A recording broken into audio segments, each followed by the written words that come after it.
قریب سے دیکھنے والا، نزدیک سے دیکھنے والا، وہ کیا ایبزرو کر رہا ہے، وہ کیا چیک کر رہا ہے، کیا دیکھ رہا ہے کہ جب اس نے کہا کہ جب اس نے بھیڑ کو دیکھا، ایک بہت بڑی جمع غفیر ہے، ایک بہت بڑی بھیڑ ہے، کراؤڈ ہے، اس کو دیکھا تو لوگوں پر ترس آیا۔ ترس آنے کی وجہ کیا ہے؟ آگے لکھا کیونکہ وہ ان بھیڑوں کی مان جن کا چرواہا نہ ہو۔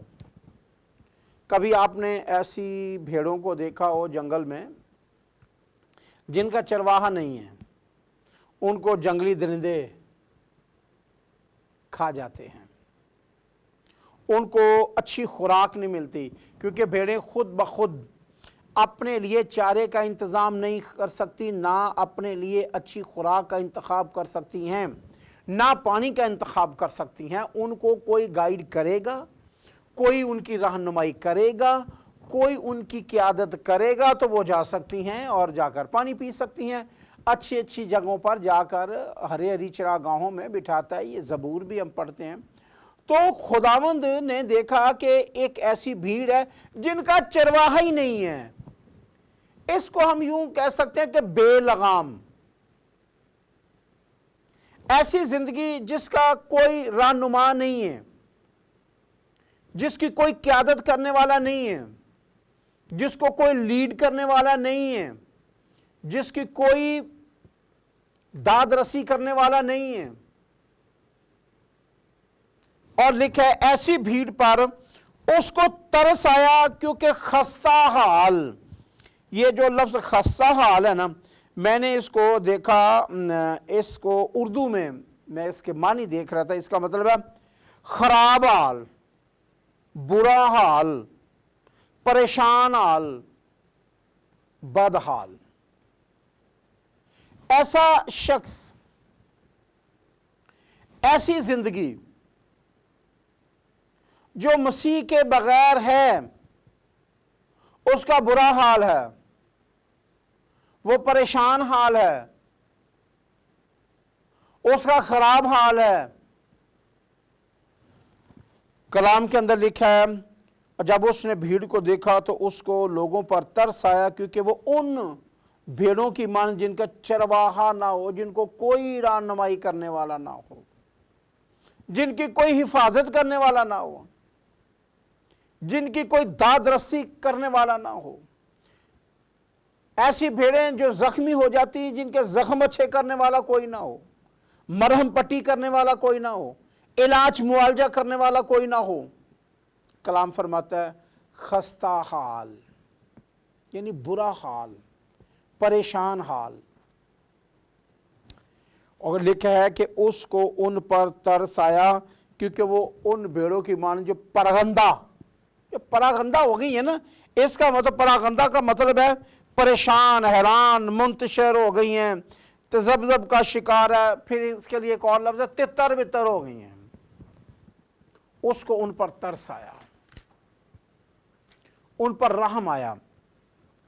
پھر میں ایک اور مثال آپ کے سامنے رکھنا چاہتا ہوں، ایک کوڑی کی۔ مرکس کی انجیل اس کا پہلا باب، اس کی 40ویں آیت سے لے کر 42ویں آیت میں آپ کے سامنے پڑھنا چاہوں گا۔ اور ایک کوڑی نے اس کے پاس آ کر اس کی منت کی اور اس کے سامنے گھٹنے ٹیک کر اس سے کہا کہ اگر تو چاہے تو مجھے پاک صاف کر سکتا ہے، اگر تو چاہے تو مجھے پاک صاف کر سکتا ہے۔ اگلی بات، اس نے اس پر ترس کھا کر ہاتھ بڑھایا، اسے چھو کر اسے کہا میں چاہتا ہوں۔ تو چاہتا ہے کہ میں شفا پاؤں؟ میں تو چاہتا ہوں، اور پاک صاف ہو جا۔ اور فی الفور اس کا کوڑ جاتا رہا اور وہ پاک صاف ہو گیا۔ اب یہاں پر غور کریں، خداوند یسوع مسیح ایک کوڑی جس کو کوئی پوچھنے والا نہیں ہوتا، وہ اس بھیڑ کی مانند ہے جس کا چرواہا نہیں ہے، جس کو درندوں نے زخمی کر دیا، جس کو بھوک لگی ہوئی ہے، اس کو پتہ ہی نہیں ہے کہ چارہ ہے کدھر، چراگاہ ہے کدھر۔ جس کو پیاس لگی لیکن اس کو پتہ ہی نہیں ہے کہ تازہ چشموں کے پانی ہے کدھر، چشمہ تازہ ہے کدھر۔ یہ کوڑی اس شخص کی مانند، اس بھیڑ کی مانند ہے،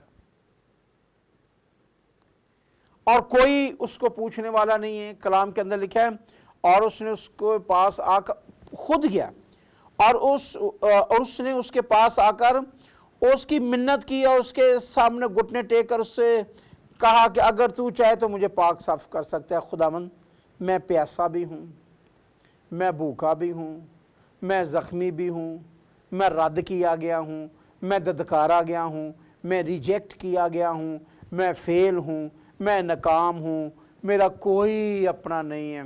تو خداوند یسوع مسیح اس کے پاس جب اس نے منت کی کہ اگر تو چاہے تو مجھے پاک صاف کر سکتا ہے، تو آگے مجھے بہت اچھا لگا جواب یسوع مسیح کا، بہت اچھا لگا۔ جب اس رد کی ہوئے شخص نے، ددکارے ہوئے شخص نے، ریجیکٹ کی ہوئے شخص نے، فیل شخص نے اس کے پاس آ کر گھٹنے ٹیک کر اسے سجدہ کیا اور اس سے منت کی اور کہنے لگا اگر تو چاہے تو مجھے پاک صاف کر سکتا ہے، مجھے کسی روحانی شخص نے اچھا نہیں کیا، شرع کے عالم مجھے چھو نہیں سکتے، شرع کے معلم مجھے چھو نہیں سکتے، فقیہ فریسی یہودیوں کے مذہبی رہنما میرے پاس آ نہیں سکتے، میں جنگلوں بیابانوں میں رہتا ہوں، میرے پاس کوئی آ نہیں سکتا، لیکن اگر تو چاہے خداوند، اگر تو چاہے تو مجھے پاک صاف کر سکتا ہے۔ کیا خوبصورت جواب، کیا تسلی بخش جواب یسوع مسیح کی طرف سے، رحم سے بھرا ہوا، پیار سے بھرا ہوا، ترس سے بھرا ہوا جواب کیا ہے؟ اس نے اس پر ترس کھا کر، اس نے اس پر ترس کھا کر اپنا ہاتھ بڑھایا اور اسے چھو کر اس سے کہا میں چاہتا ہوں کہ تو پاک صاف ہو جا۔ تو مجھے کہہ رہا ہے میں تو چاہتا ہوں کہ تو پاک صاف ہو جا اپنا ہاتھ بڑھا کر۔ نمبر 1 اس پر ترس کھایا ہے یسوع مسیح نے۔ نمبر 2 دوسری بات، اسے چھوڑا ہے۔ اس کو چھونا مشکل تھا، اس کو چھونا الاؤ ہی نہیں تھا، کیونکہ کوڑی کو تو کوئی چھوتا ہی نہیں ہے۔ آج بھی خدا نہ خاصہ اگر کسی کو کوڑ کی بیماری لگ جائے تو اس کے تو کوئی پاس نہیں آتا، اس کو تو کوئی چھوتا نہیں ہے۔ یسوع مسیح نے نمبر 1 ایک بات، پہلی بات اس پر ترس کھایا ہے، دوسری بات اپنا ہاتھ بڑھایا ہے، تیسری بات ہاتھ بڑھایا ہی نہیں ہے، اس کو چھوا ہے، اور چھونے کے بعد کہا میں چاہتا ہوں، میری ول ہے، میری خواہش ہے، میری تمنا ہے، میری آرزو ہے، میں تو چاہتا ہوں کہ تو شفا پا جا۔ یہ اس کا رحم ہے، یہ اس کا ترس ہے جو انسانوں کے اوپر ہے۔ پھر پولس رسول رومیوں کے خط میں ترس کی تعلیم یوں دیتے ہیں۔ رومیہ نامہ باب اس کی 14ویں اور 15ویں آیت میں لکھا ہے پس ہم کیا کہیں، یہ سوال ہے، یہ ایک سوال ہے۔ پولس رسول رومیوں کے خط میں نامہ باب کی 14ویں 15ویں آیت میں کہتے ہیں پس ہم کیا کہیں، یہ سوال ہے۔ پھر آگے ایک اور سوال، کیا خدا کے ہاں بے انصافی ہے؟ ہرگز نہیں، ہرگز نہیں۔ پھر کیونکہ وہ موسیٰ سے کہتا ہے کہ جس پر رحم کرنا منظور ہے اس پر رحم کروں گا، اور جس پر ترس کھانا منظور ہے اس پر ترس کھاؤں گا۔ یہ تو خدا کے کلام کے اندر لکھا ہے، جس پر رحم کرنا منظور ہے اس پر رحم کروں گا، جس پر ترس کھانا منظور ہے میں کھاؤں گا۔ اور ہمیں بھی چاہیے جو ہم اس کے لوگ ہیں، ہم اس کے نام سے کہلواتے ہیں، ہمیں بھی لوگوں پر ترس کھانا چاہیے، دوسروں پر ترس کھانا چاہیے۔ اور اگر ہم ترس نہیں کھاتے تو پھر ہم خدا کے لوگ نہیں ہیں۔ ایک بہت بڑی مثال ہے جو اکثر تمثیل جو یسوع مسیح نے دی، لوگ، خادم، مناد، بھگت یہ تمثیل کسی فوتگی کے اوپر اکثر یہ پیغام دیتے ہیں جی امیر آدمی اور غریب آدمی جو لازر ہے اس کی مثال دیتے ہیں. کہتے ہیں جی امیر آدمی اور غریب آدمی, اور وہ شروع کرتے ہیں زیادہ تر لوگ کہ جی ایک دولت مند تھا, اور لکھا بھی ایسے ہی ہے, وہ مہین کتان بڑے اچھے کپڑوں کا ذکر کیا گیا, قیمتی کپڑوں کا ذکر کیا گیا کہ وہ بڑے عالی شان طریقے سے رہ رہا ہے, اس کے پاس بہت کچھ موجود ہے. اور یہ بھی لکھا ہے کہ اس کے گھر کے باہر ایک غریب آدمی جو ناسوروں سے یعنی زخموں سے بھرا ہوا شخص ڈال دیا گیا تھا, اور جو کھانا جو ٹکڑے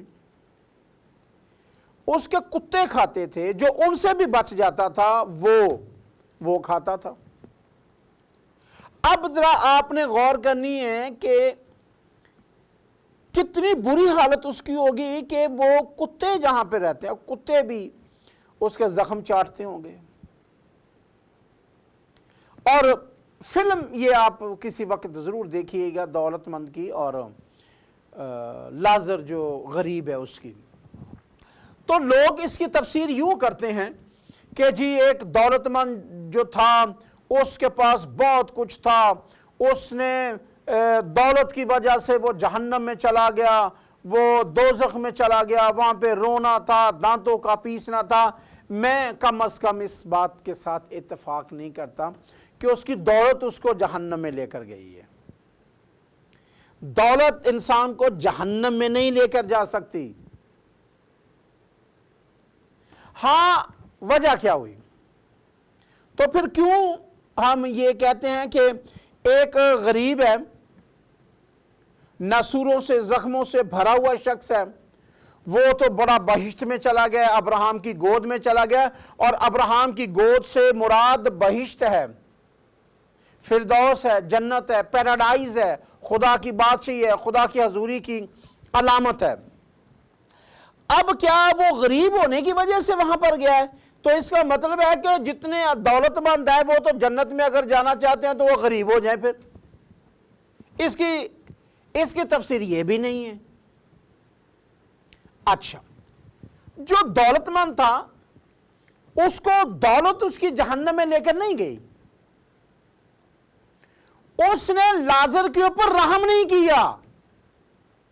اصل وجہ یہ تھی, اس نے لازر کے اوپر ترس نہیں کھایا. اس کو تو چاہیے تھا کہ وہ لازر کے اوپر رحم کرتا اور کپڑے اس کو دیتا, اس کی مدد کرتا, اس کے علاج معالجے میں جتنا وہ دولت مند شو کیا گیا ہے. اس نے اس غریب کے اوپر ترس نہیں کھایا. ترس نہ کھانے کی وجہ سے وہ جہنم میں گیا ہے, کیونکہ یسوع مسیح نے ایک پہاڑی واز میں بڑی ساری باتیں اس کی بڑی خوبصورت ہیں, کمال ہیں, اور یہاں پر ترس کے حوالے سے جو یسوع مسیح نے بات کی ہے, کیا افضل کیا اعلیٰ بات کی. متی 5واں باب اس کی 7ویں آیت میں لکھا ہے, مبارک ہیں وہ جو رحم دل ہیں. مبارک ہیں وہ جو رحم دل ہیں, کیونکہ ان پر رحم کیا جائے گا. اب اس پہاڑی واز میں ایک عظیم دنیا کے عظیم ترین خطبے میں یسوع مسیح نے تعلیم دی اور فرمایا مبارک ہیں وہ جو رحم دل ہیں, جن کے دل کے اندر رحم ہے, جن کے دل کے اندر ترس ہے, جن کے دل کے اندر دوسروں کے لیے محبت ہے. ان کو خدا کا کلام کہتا ہے کہ تم مبارک ہو. پھر اگلی بات کی گئی, مبارک ہے وہ جو رحم دل ہیں. پھر دوسرا حصہ اس آیت کا ہے, کیونکہ ان پر رحم کیا جائے گا. جو رحم کرتے ہیں ان پر رحم کیا جائے گا, جو ترس کھاتے ہیں ان پر ترس کھایا جائے گا. لازر کے اوپر اس دولت مند آدمی نے ترس نہیں کھایا, رحم نہیں کیا, اس لیے اس پر بھی رحم نہیں کیا گیا. دولت اس کو جہنم میں نہیں لے کر گئی, کیونکہ کلام کے اندر لکھا ہے